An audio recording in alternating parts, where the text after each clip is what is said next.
আমাদের একটি সৎ নেক নিয়ত থাকে, আমাদের কাজটা যেন অপরের জন্য উৎসর্গকৃত হয়। কেননা রাজনীতি মানেই জনসেবা, রাজনীতি মানে শুধু নির্বাচন নয়। নির্বাচন রাজনীতির একটি অংশ মাত্র। মানে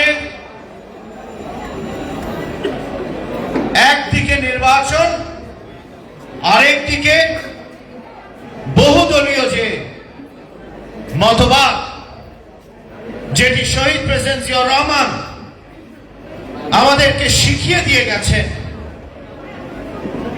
সেই বহুদলীয় চিন্তা এবং আদর্শ। গণতন্ত্র গণতন্ত্র হয় না যদি সেখানে বহুমত না থাকে। আপনি নির্বাচন করবেন কার সাথে? যখন আপনার সামনে একজন প্রতিযোগী থাকবে। অতএব এই কঠিন কাজ শহীদ প্রেসিডেন্ট জিয়াউর রহমান যখন একেবারে তার জনপ্রিয়তা বাংলাদেশে সর্বোচ্চ পর্যায়ে, তখন তিনি সিদ্ধান্ত নিয়েছেন যে তিনি নির্বাচন করবেন এবং অপর পক্ষ তিনি দাঁড় করাবেন। তিনি চান সেই পরিবেশ থাকুক।